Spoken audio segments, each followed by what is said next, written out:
الحمدللہ والصلاۃ والسلام علی رسول اللہ وبعد۔ صحیح بخاری وغیرہ کی مشہور حدیث ہے، دیکھیں اللہ کے نبی علیہ الصلاۃ والسلام نے ارشاد فرمایا کہ ان من اکبر الکبائر ان یلعن الرجل والدیہ، کہ بڑے گناہوں میں سے ایک بہت بڑا گناہ یہ ہے کہ ایک آدمی اپنے ماں باپ کے اوپر لعنت بھیجے، ان کو برا بھلا کہے، گالی گلوچ دے۔ صحابہ نے پوچھا اللہ کے رسول وکیف یلعن الرجل والدیہ، ایسا اللہ کے رسول کیسے ہو سکتا ہے کہ ایک آدمی اپنے ماں باپ کو، والدین کو گالی دے، ان کے اوپر لعن طعن کرے؟ تو آپ نے فرمایا کہ یسب الرجل ابا الرجل ویسب اباہ ویسب امہ، ایک آدمی ایک دوسرے آدمی کے ماں باپ کو گالی دے، پھر وہ بدلے میں اس کے ماں باپ کو گالی دے، اس کی صورت یہ ہے۔ یہاں نبی علیہ السلام دیکھیں تسبب کو اور سبب بننے کو بھی اتنا بڑا گناہ قرار دے رہے ہیں کہ ایک آدمی نے اپنے ماں باپ کو ڈائریکٹ گالی نہیں دیا ہے، لیکن اپنے ماں باپ کو گالی کھلانے کا، لعن طعن ان کے اوپر پڑنے کا ایک سبب بنا ہے، کیونکہ اس نے سامنے والے کے ماں باپ کو گالی دیا تو بدلے میں اس نے اس کے ماں باپ کو گالی دیا، تو اس کے ماں باپ کے اوپر جو گالی پڑی ہے اس کے سبب سے پڑی ہے، اس کے سبب سے پڑی ہے۔ تو اس سبب کو بننے کی وجہ سے میرے ساتھ فرمایا ہے کہ بڑے گناہوں میں سے بہت بھاری گناہ یہ ہے کہ ایک آدمی اپنے ماں باپ کو گالی دے، حالانکہ اس نے ڈائریکٹ نہیں دیا ہے،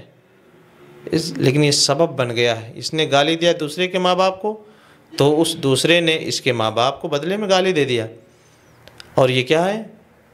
بہت بڑا گناہ۔ بڑے گناہوں میں سے فرمایا کہ من اکبر الکبائر، بڑے گناہوں میں سے بہت بھاری گناہ یہ ہے کہ ایک آدمی اپنے ماں باپ کو گالی دے یا ماں باپ کے اوپر لعن طعن کرے۔ لہٰذا میرے بھائیو، ہم اور آپ کو ہمیشہ سامنے والے کی عزت، خیال، اس کے ساتھ ادب سے پیش آنا، ان سب چیزوں کا خیال رکھنا چاہیے، کیونکہ اگر ہم نے سامنے والے کے ساتھ، اس کے ماں باپ کے ساتھ اس طرح کی کچھ چیزیں کر دیا، اگر کہیں بدلے میں اس نے بھی کیا، ہمارے ساتھ، ہمارے ماں باپ کے ساتھ بدتمیزی کیا، اس نے گالی دیا، تو ہمارے ماں باپ کے اوپر اگر ہمارے سبب سے گالی پڑ رہی ہے، لعن طعن پڑ رہی ہے، تو پورا گناہ ہم کو مل رہا ہے، کیونکہ ہم سبب بنے ہیں۔ اسی کو میرے ساتھ فرما رہے ہیں کہ من اکبر الکبائر، بڑے گناہوں میں سے بہت بھاری گناہ یہ ہے کہ آدمی اپنے ماں باپ کو گالی دے، اور اپنے ماں باپ کو گالی دینے کی صورت یہاں پر میرے ساتھ نے یہی وعدے کی کہ خود سے اس نے نہیں دیا ہے، بلکہ اس نے کسی اور کو گالی دیا، جس کی وجہ سے سامنے والے نے اس کے ماں باپ کو گالی دیا۔ اور ایسا ہی عام ہوتا ہے، لوگ دوسروں کے ماں باپ کو، بہن کو اس طرح سے کسی گالیاں دے رہے ہوتے ہیں، اور سامنے والا بھی اگر اسی طرح سے منہ پھٹ ہوتا ہے، وہ بھی اسی طرح سے جواب دیتا ہے، تو اس کے اوپر بھی، اس کے ماں باپ کے اوپر یوں ہی گالی پڑ رہی ہوتی ہے، اور سبب کون ہے؟ سبب یہ شخص ہے جس کی وجہ سے اتنا بڑا گناہ کما رہا ہے۔ اور ہمارے معاشرے میں سبحان اللہ، اللہ تعالی ہدایت دے، ایسے بھی لوگ پائے جاتے ہیں جو ڈائریکٹ اپنے ماں باپ کو بھی گالی دیتے ہیں، ایسے بھی پائے جاتے ہیں،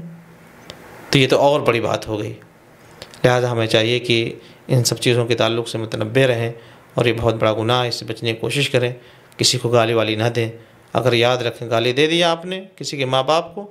اور اس نے بھی اگر بدلے میں آپ کو گالی دیا، تو آپ کے ماں باپ کو کوئی، آپ نے خود سے گالی دیا ہے، خود سے آپ نے گالی دیا اپنے ماں باپ کو، پورا گناہ آپ کو پڑ رہا ہے، کیونکہ سبب آپ بنے ہو، وجہ آپ نے بنائی ہے۔